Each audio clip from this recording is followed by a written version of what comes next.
Get ready for your daily dose of marketing strategies and tactics from entrepreneurs with the guile and experience to help you find success in any marketing capacity. You're listening to Marketing School with your instructors, Neil Patel and Eric Sue. Welcome to another episode of Marketing School. I'm Eric Sue. And I'm Neil Patel. And today we're going to talk about how you can get started with Facebook ads. So we're going to talk about the easy things that you can do to get going. You don't have to do the complex things yet. You don't have to talk about funnels.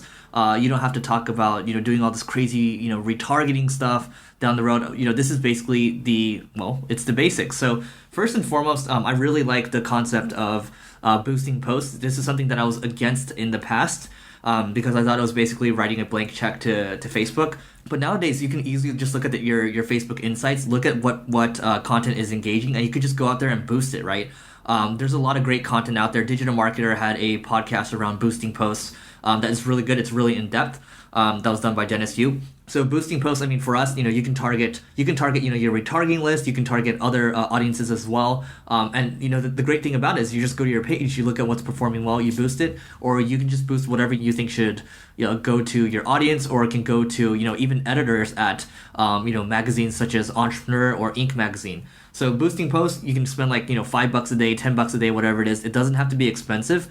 The idea is if you're spending that money on to invest in content already, why not spend some money into amplification? I always like to use the Derek Halpern quote.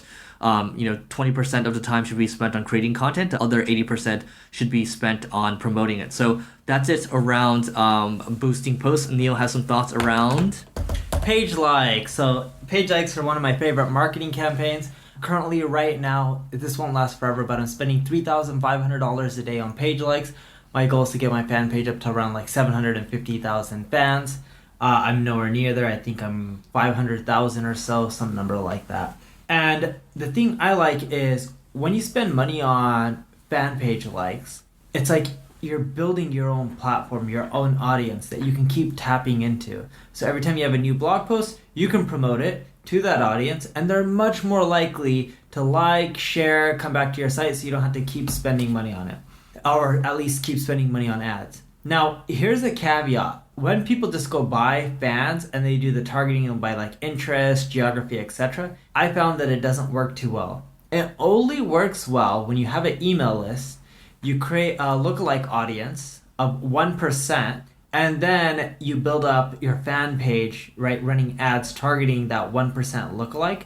Then you get very relevant fans that engage, like, share, comment.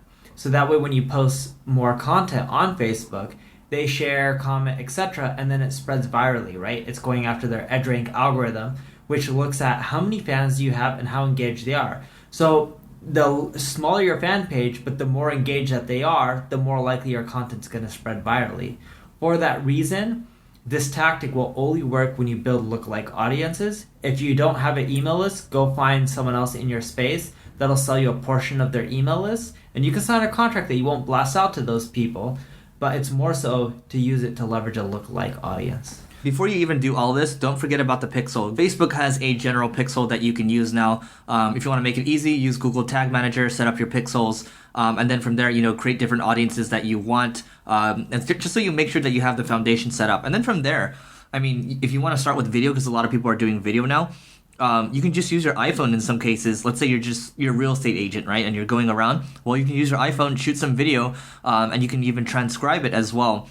And then, you can start to create video retargeting lists as well. And in some cases, maybe showing houses is not enough. Maybe you need to provide some more substantial value. The idea is that if you create a video, you can target people that have watched perhaps 75% of your video, and then you can start to make a list off of that, and you can retarget those people too. That way, you're driving them down, some type of funnel, and you don't have to get too complex. You can make it very simple, and then go from there. But these are kind of the basics around it. Neil, do you have anything else to add around getting started?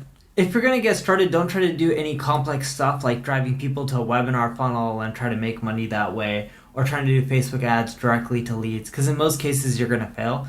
Use the Facebook traffic, especially when you're starting off, to just drive more brand awareness to your site, build a bigger community, collect more emails, and then from there, you can figure out how to do more advanced Facebook stuff, like make it convert and become profitable. But just test the waters, start getting some fans, start boosting some posts, getting some traffic to your site, and then go from there. When you do 2 advanced Facebook ad strategies from the beginning, it's tough, and you'll find that you're going to get no results, no likes, no conversions, and you'll be like, I spent this money, I didn't get anything out of it. When you focus on likes and boosting posts, at least you're getting visitors. All right. And the other thing before we hop off is if you go to Ad Espresso, so it's ADESPRESSO. I used to think it was Ad Espresso with the EX. I think both actually work, but they have a template of a bunch of ads that you can look at to see kind of what's performing well, and you can pull some inspiration there when you're ready to run ads. So this is a little more advanced, but like Neil mentioned, just start with boosting posts first, start with the page likes. You can even use a tool like Hello Bar to collect more page likes and then go about it that way. So that's it for today's episode of Marketing School. We'll see you tomorrow. This session of Marketing School has come to a close. Be sure to subscribe for more daily marketing strategies and tactics to help you find the success you've always dreamed of. And don't forget to rate and review so we can continue to bring you the best daily content possible. We'll see you in class tomorrow, right here on Marketing School.